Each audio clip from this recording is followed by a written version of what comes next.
still technically against the law to fire people for retaliation or discriminatory reasons. But without a union, without a contract, good luck proving that to some right-wing judge in Alabama.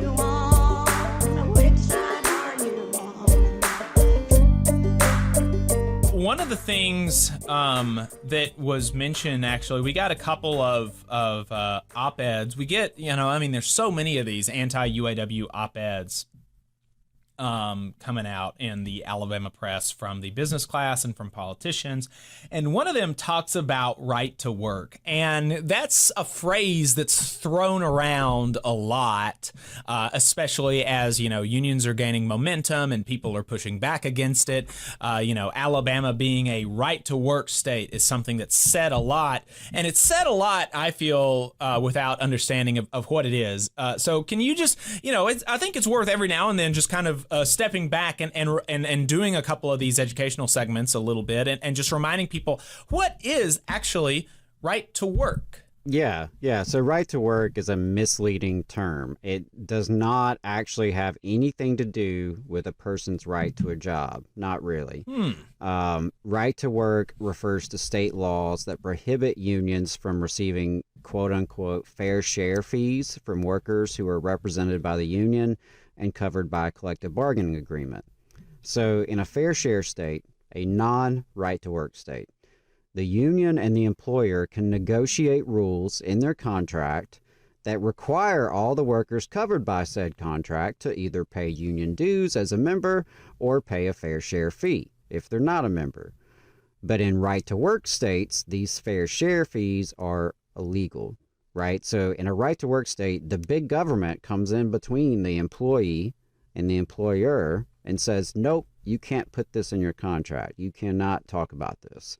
I know that's not the way it's normally framed, right? Because, and I'll mention in a second here about the right to work states and who they are, but it's not normally framed that way, but it is ultimately a form of government intervention into the private negotiations between the unions and the employers.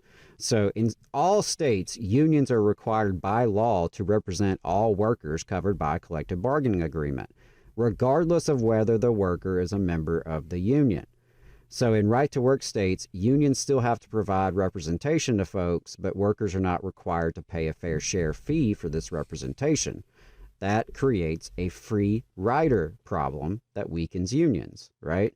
You can get some of the benefits of the contract. You can even request representation. You can, file a grievance, all that stuff without actually paying any dues, without even paying a fee, just being a free rider, taking a free ride on the union's hard work. So that is a phenomenon that we deal with in states like Alabama.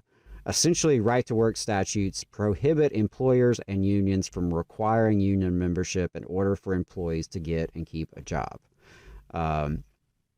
Alabama has long had this type of statute in its state code for over half a century. And they declared that it's, quote, the public policy of Alabama that the right of persons to work shall not be denied or abridged on account of membership or non-membership in any labor union or labor organization. Any agreement, combination between employer and labor union or organization denying non-members' right to work is prohibited. Labor organizations cannot require membership, abstention, or payment of union dues. Hey, 5 seconds. Just wanted to say that this is only possible because of our donors. If you want to see more of this, then consider donating yourself at tvlr.fm/donate. States with right-to-work laws generally have lower rates of unionization. Makes sense. In fact, the 17 states with the lowest union density rates all have right-to-work laws. And these low union density states typically have lower wages and less robust public benefits than fair share states. That's not just Adam making that up. That's our own United States Department of Labor says that.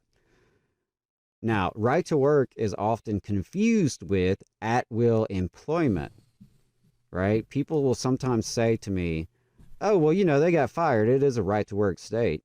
Mm-hmm. The right to work law has nothing to do with being fired.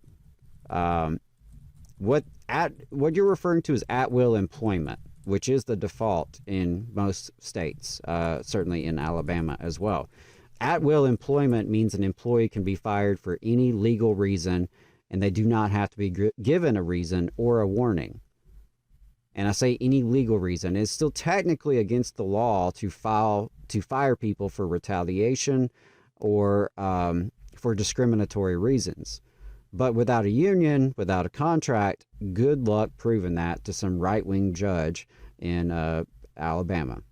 Yeah. So unions fight for due process, which means you can only be fired for just cause. The employer would have to prove that you have done something wrong that justifies your termination, right? Typically after a short probationary period. Unions fight for due process protections in the contract. That is at-will employment that is being addressed, not right to work. So there is a difference. Right to work is about interfering with employers and unions' negotiations and preventing these fair share agreements, allowing for situations where you can take a free ride on the union's hard work and representation and not actually have to pay anything. And they do this intentionally to weaken unions so that they can have lower membership and have to pay to represent people who don't pay them. And it's also just a philosophical thing that they can point to this law. And in Alabama, it's actually enshrined in our state constitution as of 2016. You know, they can point to this and say, see, employers, we are anti-union. We oppose the unions. Come down here and do business here, where you can bust the unions to your heart's content. But that's right to work. That's at-will employment. There is a distinction. Right to work is not what it sounds like. It sounds like maybe it's a federal job guarantee, which would be pretty damn sweet if we had one. Right. I personally believe we all do have the right to work, which is why I support policies like federal job guarantees that would guarantee everyone actually has a right to work. But that's not what this means. It's anti-union bullshit. Yep, that's that's about it. This Arnold Mooney was in 1819 News, and I think other places, talking about bashing the UAW, and one of the things that he mentioned was right to work.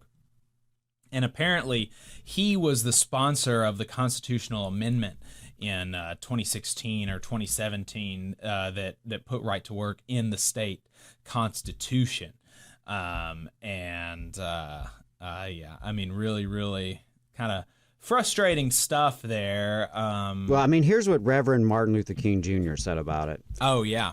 Right to work provides no rights and no work. Its purpose is to destroy labor unions and the freedom of collective bargaining. Now, that's what Dr. King said about it. Right. But I guess you can trust Mr. Mooney. Yeah, right. You just saw a clip from the Valley Labor Report. We are live every Saturday morning from 9:30 a.m. till 12:30 p.m. And we pride ourselves on keeping all of our content free to everybody so that we can talk to as many working folks as possible. If you support the work that we're doing, you think that it's important, you think that it's good, then consider making a monthly contribution to the project, and you can do that on our website, tvlr.fm.